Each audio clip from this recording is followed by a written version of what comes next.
Death cafes are events held all over the world, for anyone wanting a safe space to discuss dying and all that comes with it. They're not specific permanent venues, but are held in everyday restaurants, bars, homes, or any other place for a day or an afternoon, enabling people to come and talk to like-minded strangers about all things end of life. The initial idea was hatched by the sociologist Bernard Cretes in Switzerland in 2004. But when the founder of the Death Cafe movement, John Underwood, brought the concept to the UK in 2011, it really took off. Underwood, who himself died in 2017, said of his work that the cafes are necessary because Westerners have outsourced the conversation about death in modern times. For him, death today is only really addressed by doctors, morticians, undertakers, anyone whose business is death, while everybody else avoids the subject. At death cafes, though, the taboo topic is broken down, with cafe-goers welcome and encouraged to talk through their anxieties about what will happen when they're gone, including whether their loved ones will be taken care of and their own funeral arrangements, down to the music they'd like to be played at it.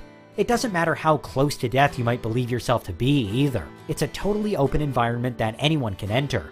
In some cases, it's even argued that those made most uncomfortable by simply the idea of a death cafe could also be those that benefit most from them, given how they're designed to bring the unknown out into the open.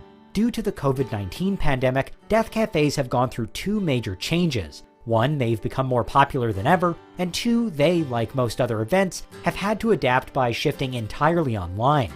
Increasing numbers of people are contemplating their own mortality in the wake of the virus, and now there are everything from Facebook groups to planned video calls available to those who want to talk frankly about the prospect of dying.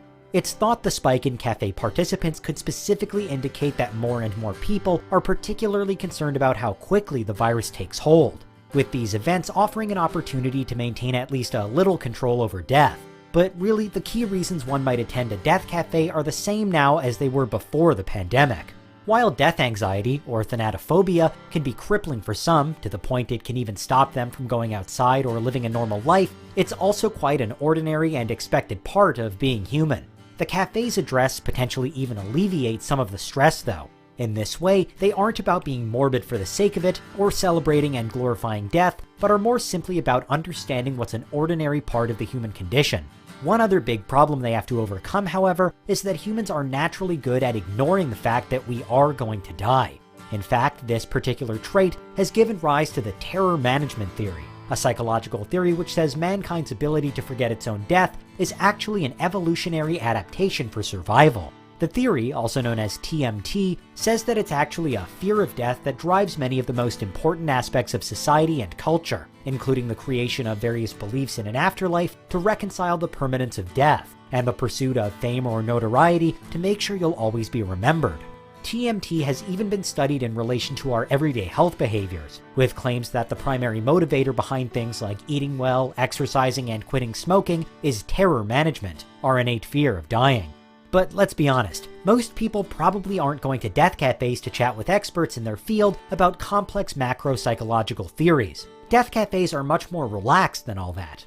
If you did want to talk it out with a bona fide death expert, though, you might consider a death salon instead. The death salon works like a sister organization to the death cafe, but it's one which emphasizes education. At a salon, which at present are more prominent in the US, although they are held in other countries too, you can listen to talks and seminars given by doctors, undertakers, religious figures, and other key speakers considered to be authorities on death. These events are almost akin to a convention, as opposed to the cafe approach of gathering around to chat death over coffee and cake. Maybe you want to learn the more specific details about things like embalming or cremation, or even precisely what admin goes into planning a funeral. If so, then perhaps a salon would be more up your street. And while these haven't yet migrated quite as widely to online, they're tipped to return with gusto once the global lockdown lifts. Before now, they've been held in churches and funeral parlors, but also in museums, with the UK's 2014 Death Salon taking place at Bart's Pathology Museum in St Bartholomew's Hospital, London. Though we don't usually like to think about it, death and traces of it can be found almost everywhere. Throughout history, in the media, in art and culture, it's a concept which at some level controls our most basic behaviors and beliefs. For as long as humans have had time to sit and think, we've contemplated death, so death cafes and salons simply build on that.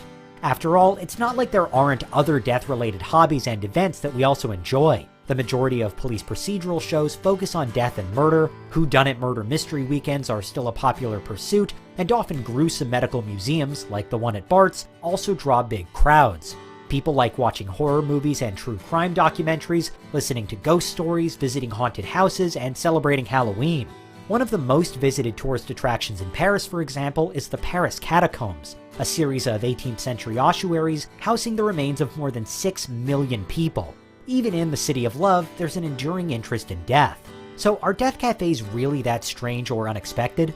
Death is inevitable in life, but these events can help people to come to terms with their own unavoidable impermanence. Whether they're ill, scared, believe in an afterlife, work in the industry, or none of those things. The debate as to what happens after you die rages on, but that's why strangers are meeting at death cafes.